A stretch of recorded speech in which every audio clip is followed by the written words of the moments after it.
Today, we're joined with Donnie Pingaro of Brokerage Services at enrg Realty. Donnie has been a force in South Florida real estate since the early 90s, starting in the exclusive Fisher Island market, where he facilitated over 5,000 transactions. He is the founder of Ocean Insiders, a luxury real estate brand, and has launched multiple ventures, including ISG Asia, now the largest Mandarin-speaking real estate sales team in Florida. He's also held national leadership roles with AI and currently partners with Side, a leading technology-driven brokerage platform, where he helps top-performing agents build scalable agent-owned businesses. Donnie brings a unique perspective on the evolution of real estate, combining luxury, global reach, and technology. Welcome, Donnie. Thank you, Joe. Thanks for the kind intro. Thank you. Donnie, can you share a bit about your role and how it fits into the bigger picture for enrg Realty? Yeah, enrg Realty is a startup brokerage. We, launched in 2025, and when I came on board, the brokerage had just started, and they definitely, had a need for another senior leader to come on in and kind of build the brokerage services, just from experience and different, entities and opportunities I've had in the past. So essentially, I'm the bridge between the board and the brokers and the agents for all things that would be in the brokerage operations, whether it be compliance, support, onboarding, payments, really the nuts and bolts of what happens behind the scenes in the brokerage, kind of the boring stuff, but super, super important. Our agents, we're looking to give them a really positive path of production increases, and that's really about, having a lot of good focus. And we kind of take them away from the stuff that really is very important to have in the brokerage, but they don't really have to worry about day-to-day basis. Okay. And how has your experience building brands like Ocean Insiders and ISG Asia shaped the way you approach brokerage leadership today? Yeah, great question. I think anybody, as you evolve through your career trajectory, you're bringing different experiences and things that were wins and things that were, not so great along the way to kind of refine of how you look at it. So I mean, a lot of what I've always believed in is about being boutique service in terms of really being personalized as much as possible towards an agent or consumer in terms of how you handle the real estate transaction. There's been a lot of changes in our industry as a whole, like most industries, technology really making efficiencies that just didn't even, or you couldn't even imagine them like about 10 years ago, a reality now. And those are such things as cloud-based brokerages and revenue share. So again, we're bringing in an evolved kind of basket of things that together we know as senior leaders are working in today's world, and then offering it in a very different kind of shape to agent there. So again, they can stay production focused, but they get that diversity of revenue, not only making money off their commissions, but also off of equity shares as well as revenue share.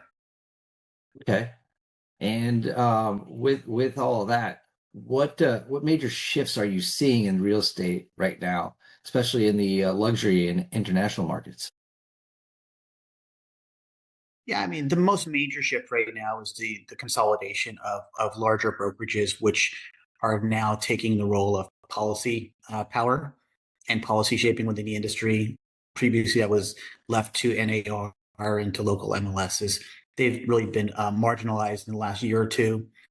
That's the biggest thing is now you're seeing larger entities with scale and resources who are making decisions for the industry as a whole in terms of what are the rules and guidelines for consumers as well as agents.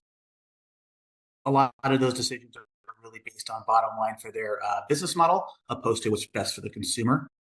So that's something that we need to navigate as an industry as a whole in terms of to be educated and kind of make that message to the consumer appropriately. In terms of international business, we've seen ebbs and flows. I mean, COVID, back in 20 and 21 put a big dent into international flow of buyers and investors within the United States. There's definitely been an uptick, but in some markets, it's been a little faster to recover than others. So I think it's really a market by market basis in terms of what's happening for international buyers and their interest to bring capital in to buy a vacation home or to relocate in the United States at this juncture. Okay, okay. Um, Before when I've talked to you before this podcast, we talked about the future being localized, specialized, and agent owned. How does that play out in today's market, and how has your partnership with Side supported that vision? Yeah, so really, I'm very proud of what I did for my 6 years at Side. For just put a recap on it. Side had started on the West Coast, and in 2019, I had met them at a luxury conference out in Beverly Hills. I love what the CEO had to say on the stage. It really spoke to me, being a luxury independent broker since 1997. No one ever came to me and said, "Hey, can I give you personalized help to get you where you want to be with Ocean Insiders?" So I really loved the idea about it. I started consulting with them in 2019, and then they offered me the opportunity to pioneer, open up the East Coast for them. Through those 6 years, we built over about 125 brokerages in the state of Florida specifically. 125 top agents who, prior to that relationship and partnership, were just agents living off transactions, not building equity, not building a brand. They made the decision to partner, change, and they're doing much more impactful things in their community in today's world. So that's really something I'm very, very proud of. That being said, the sorry, I said that's very cool. yeah, what it still is. It's amazing to see those folks thrive in even today's world as they kind of go farther down their career path with their own band. That being said, the advantage and disadvantage to having your own brand compared to being with a corporate brand, it's changing as we speak. And being a old school local brand in a small town and all, they don't have the resources, unfortunately. It's affecting their profitability. It's affecting the services they can bring to their client base as a whole. So I do see an evolution that those boutique, more small town brands are in a need for a platform to leverage off a larger organization that will give them the ability to kind of have the locality, the autonomy for their brand, as well as having the resources that the mega brokerages have, kind of having your cake and eat it too. And that's part of what we're doing with enrg. We kind of kid around. We say we swim in three different lanes. We have enterprise agents who are your typical real estate agents who are working for a brokerage and doing their thing one by one. Teams have been a really big input into our industry over the last 5 or 10 years. Love working with teams. Those are folks who are, putting together 3, 5, 25 agents together, getting a different kind of value for their kind of masses together, which is really great for them to see and have them be entrepreneurs that way. And then you have a lot of independent brokerages we're speaking of, folks who've done a lot of really good work, are kind of embedded into communities, but in today's world, profitability is tough. So we have no problem partnering with them to give them the resources of our platform so they can then again continue their autonomy, their legacy with their brand, but really compete competitively with the mega brokerages ahead. Interesting. And where do you see that? And I don't even know the time frame to put. I mean, maybe the next Yeah. 6 months or the 12 months. Where do you see that kind of going in the future? Yeah, I think, the big dominoes that are happening behind the scenes, brokerage consolidations and policy changes, they're in the work. We just had the largest merger in our industry's history. Anywhere Compass Anywhere flagship now has over 300,000 agents, and they're integrating 8 different franchises together in one tech platform. So that's a massive undertaking, which is happening before our eyes, but kind of behind the scenes. What I tell my agents and prospects that come to us to talk about a partnership is the next 6 to 12 months is your time to make a decision in terms of where you want to compete, because everything in the next 6 to 12 months, it's going to be fairly similar in terms of how you compete, talk to consumers for listings, work with your buyers. Once a lot of these mega mergers and these portal relationships get integrated and become mainstream in terms of maybe shaping or reshaping consumer mindset and how they want to work with an agent in terms of doing home ownership moving forward, that's when the big changes are going to happen. So I think it's a little bit of a wait and see. But again, I think the next 12 months are key for a really good agent to look at their business and say, do I have a good platform? Do I have a good support system? If I do, fantastic. If I don't, you should look around and make sure you are supported properly, because resources and support is going to be paramount probably a year from now moving forward, because Okay. again, it's just going to be very hard to compete in terms of that world moving forward. So you talk about, I guess I hear some key things here is the right platform with the Yep. right partnership and the Yep. right timing. When you think about transforming these top performing agents into true business owners, what do you think is the biggest challenge in making that shift happen at scale? Yeah, I think the biggest thing is when you try to do something at scale is to make sure it is still personalized. Again, you look at that mega merger with 300,000 agents. Um, that's impressive. But essentially, those 300,000 agents in that business model are getting the same set of benefits, the same set of guidance, right? So if you look at certain marketplaces that may have a higher concentration of agents within that flagship, they're basically telling the same story, the same kind of strategy to their consumers around it, which could be confusing. It could have a harder time for them to kind of stand apart. What we're doing is, again, we're offering a platform for them to have all the things that are very necessary. Okay, so the need to have, all of our agents have everything you need to have to be a successful agent, to do a transaction, forms, compliance, payments, marketing, lead gen, etc. The nice to haves are the things that are going to be much more personalized.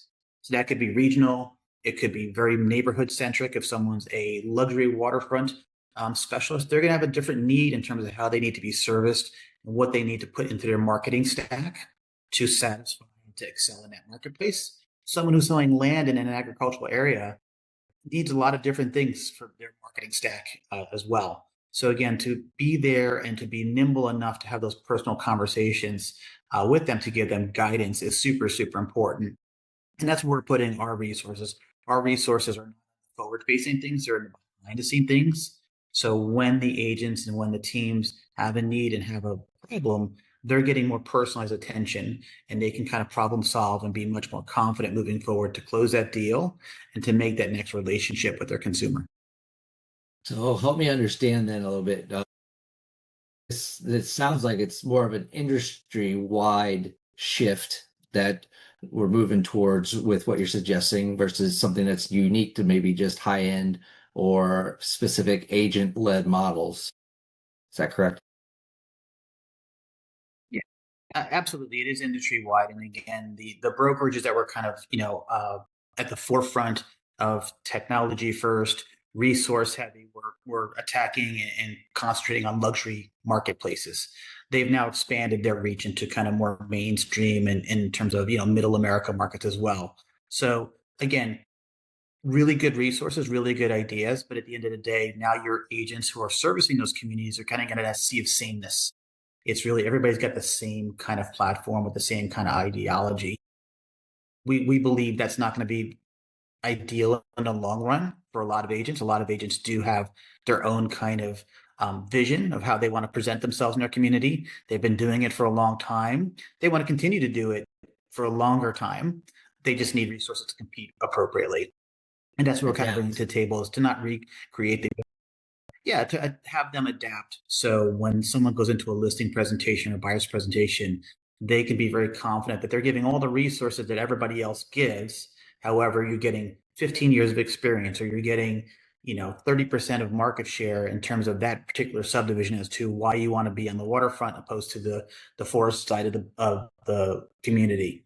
And that's super important to consumers in terms of really getting what they want and understanding what they're looking for, opposed to just going off of two-dimensional data and contracts. That's interesting and great that there's platforms out there to help agents do that. So I really appreciate you sharing that with me today.